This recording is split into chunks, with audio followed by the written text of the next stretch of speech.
Épisode 4 d'analyse de partie d'abonnés à la chaîne Full Échec. Épisode très spécial aujourd'hui car j'analyse la partie de mon père. Donc mon père qui est classé 724 comme vous pouvez voir et qui a fait une partie rapide. Il joue depuis longtemps, on va voir de quoi il est capable. Donc allons-y, mon père joue avec les bancs, il commence avec une ouverture E4 et on a une réponse carreau-canne ici avec le C6. On enchaîne avec des 4 et évidemment on continue avec des 5 du côté de l'adversaire. Jusqu'ici très standard, on développe le cavalier. Et là on a un coup qui est considéré comme théorique aussi ici. Habituellement quand on a une version classique ici du carreau-canne, écoutez il y a plein de lignes possibles. On peut y aller ici avec un échange, on peut sortir soit le fou là qui viendrait ici en F5, soit le cavalier, puis une reprise ici avec le pion, dans le fond, qui est la version Tartak Over, ça s'appelle. Je ne vais pas rentrer dans toutes les lignes, mais grosso modo, il y a pas mal de lignes avec la version classique lorsqu'on joue le carreau-canne. Donc, qu'est-ce que fait l'adversaire ici? Joue le pion en B5.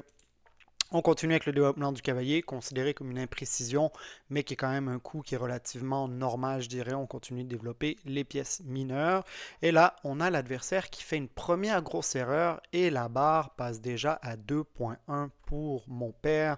Donc déjà un gros avantage. Pourquoi? Car ici, on peut venir attraper ce pion ici qui devient en prise. Si on échange, on a celui-ci désormais qui peut être pris car on a deux attaquants, évidemment, comme vous pouvez voir. Là, on a le cavalier et le fou. Donc si on vient prendre avec le cavalier, le fou peut potentiellement reprendre ici, mais ce qui va se passer, c'est qu'on a une prise sur échec, puis plein d'attaques, évidemment, avec de fortes pressions sur le roi qui risque d'être coincé pour toute la partie. Donc un gros avantage ici avec ce coup potentiellement, d'où le fait que c'est considéré comme une grosse erreur. Mon père ne le voit pas, donc développe son fou ici sur la case D3. Bon, un coup qui est quand même assez standard, je vous dirais. Là, on développe les pièces mineures. Donc, on a bien développé les pièces mineures. On a pris le centre ici. Donc, déjà, des très bons concepts respectés par mon père. Félicitations à lui. On continue. Un très bon coup trouvé par l'adversaire. On vient pousser le pion ici. Donc, on le bouge une deuxième fois, mais considéré comme le meilleur coup. On gagne un tempo sur le cavalier, comme on dit. Obligé de bouger le cavalier. On le retraite, on recule le cavalier et du coup on fait un échange de fou qui n'est pas considéré comme le meilleur coup. Reprise du pion par mon père, considéré comme le meilleur coup, aurait pu reprendre de la dame également qui semblait peut-être plus naturelle pour éviter de doubler les pions. Par contre, Stockfish, notre ami l'ordinateur, aime bien lorsque les pions sont comme ça, il contrôle plusieurs cases ici, vous voyez. Donc on commence à avoir une muraille de pions au centre, donc c'est pour ça qu'il est considéré comme le meilleur coup. On continue de pousser les pions. Premier constat ici, on voit que l'adversaire a développé très peu de pièces. On est rendu au huitième coup, donc on approche le dixième coup, il y a très peu de pièces mineures développées à considérer. Ici, on a une erreur. Pourquoi une imprécision? Car il y a un petit coup qui est peut-être moins connu chez les débutants qui s'appelle un en passant. Qu'est-ce que c'est? C'est que lorsque, c'est-à-dire le en passant, on peut venir prendre ici. Et pourquoi, dans le fond, c'est possible? C'est lorsque votre pion ici a avancé de 3 cases minimalement et que le vôtre, en fait, obligatoirement 3 cases et que vous poussez votre pion de 2 cases ici, donc de la ligne 2 à la ligne 4, vous pouvez faire justement une prise en passant, ça s'appelle. C'est le seul moyen de faire une prise en passant, c'est la seule opportunité qui vous est donnée. Tu adores le contenu échec? Alors n'hésite pas à t'abonner à Full Échec en cliquant sur le lien ci-dessous et active les notifications. On continue. L'adversaire n'a pas joué la prise en passant, plutôt choisi de développer son pion. On rock ici, on développe le fou, on pousse le pion, on développe, du moins on bouge le cavalier. Pas considéré comme un très bon coup, pourquoi? Parce qu'il peut simplement se faire repousser par un des deux pions et on vient de perdre un tempo avec le cavalier. Qu'est-ce qui arrive ici? Malheureusement, pour l'adversaire, c'est considéré comme une grosse erreur qui fait perdre un pion. Pourquoi? Ben regardez, ça prend une seconde à deviner. Mettez la vidéo en pause si vous ne l'avez pas vue. On vient prendre le pion ici en E6 qui était en prise avec une attaque sur la dame évidemment. Donc tout contre-jeu est impossible de la part de l'adversaire bien évidemment.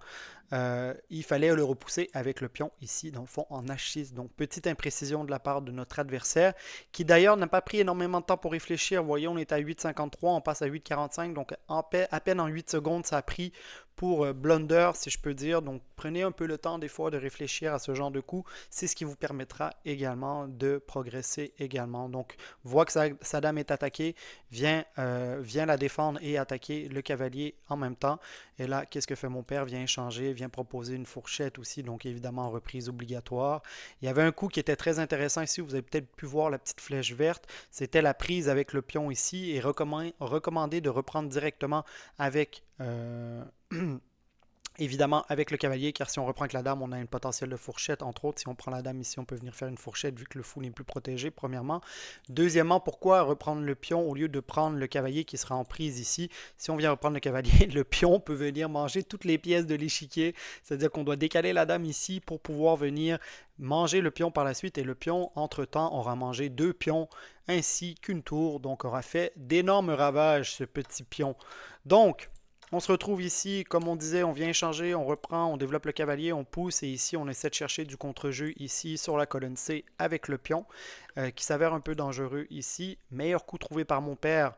On vient protéger ce pion qui était attaqué 2 fois par la dame et par le pion qui était protégé qu'une seule fois, on vient le protéger une seconde fois et surtout, on vient créer un vis-à-vis avec le roi qui, comme on vous dit souvent, est sur une colonne dans le fond centrale et donc du coup risque toutes sortes de découvertes évidemment avec la prise du pion et tout ça. Donc un très bon coup trouvé par mon père, félicitations à lui. L'adversaire le voit, donc écarte son roi. On vient faire une prise, bon, pouvait être considéré comme standard. On a vu une reprise du cavalier, on développe le fou en attaquant le cavalier, évidemment, on développe le cavalier, on vient mettre la dame, donc créer une batterie avec la tour derrière elle. On a l'attaque de la tour qui attaque la dame, on décale la dame et on se garde un œil aussi sur ce pion ici qui potentiellement, lorsque ne sera plus ou ne sera pas protégé par le cavalier, peut devenir une belle cible. On continue de pousser le pion ici. Là, on vient créer un nouveau clouage, si je peux dire. Par contre, ce qui vient d'arriver, vous voyez, c'est qu'on a perdu le gros avantage. L'ordinateur recommandait de prendre tout simplement. Pourquoi? Parce que ce pion peut devenir de plus en plus fort. Donc, à faire attention ici. Là, vous voyez, l'adversaire pousse encore ce pion, donc se crée du contre-jeu ici. L'ordinateur recommandait de venir échanger potentiellement pour supporter ce pion par la suite avec la dame et supporter la poussée de ce pion-là. On a un échange de fou ici. Le coup recommandé était vraiment d'aller attraper ce pion-là. Encore une fois, on a un échange avec le cavalier ici. Et là, le cavalier qui vient bouger pour attaquer ici celui-ci qui est cloué par la dame notamment, mais considéré comme une grosse erreur. Pourquoi? Je vais vous montrer la ligne, c'est-à-dire qu'on aurait pu venir sur échec ici. Évidemment, on a des mates de couloir potentiels. Donc, à reprendre avec la tour éventuellement. On peut revenir proposer un échange ici de tour. Si on vient prendre la tour ici, ce qui se passe, c'est que là, on a un pion qui est extrêmement fort ici, qui avance vers la promotion. On peut ramener la tour ici, mais en fait, on ne peut pas le capturer, sinon c'est mat en deux. Évidemment, la dame ne peut pas venir car elle serait en prise. Et donc là, ce qui arrive, c'est que si on vient promouvoir une dame ici, on ne peut pas venir prendre avec la tour, évidemment, parce que c'est un mat du couloir ici en deux, comme vous avez pu voir. Donc évidemment, on ne veut pas ça. Et du coup, ce qui arrive, c'est que cette petite tactique, ou du moins cette opportunité laissée avec ce pion sur la colonne C, permet à l'adversaire d'avoir énormément de contre-jeu. Donc là, ici, comme vous avez pu voir, c'était la ligne qui était proposée. On remet le cavalier à sa place ici. Qu'est-ce que vient faire l'adversaire?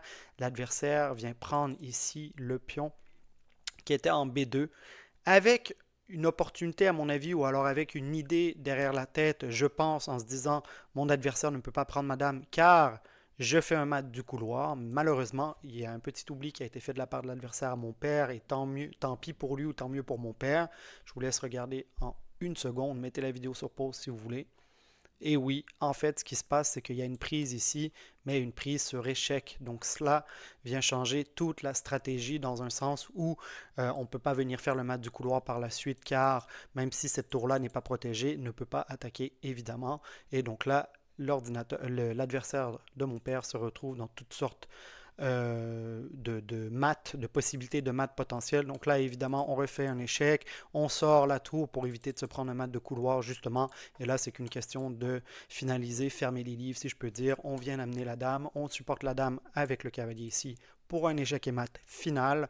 Victoire de mon père, félicitations à lui. Excellente gestion du temps aussi. Hein. On a fait une partie, on a pris 9 minutes sur 10, donc c'était très bien. L'adversaire n'a pas très bien géré son temps, encore une fois, qui a loupé certaines opportunités. J'espère que c'est un format qui vous a plu. À bientôt les fous d'échecs.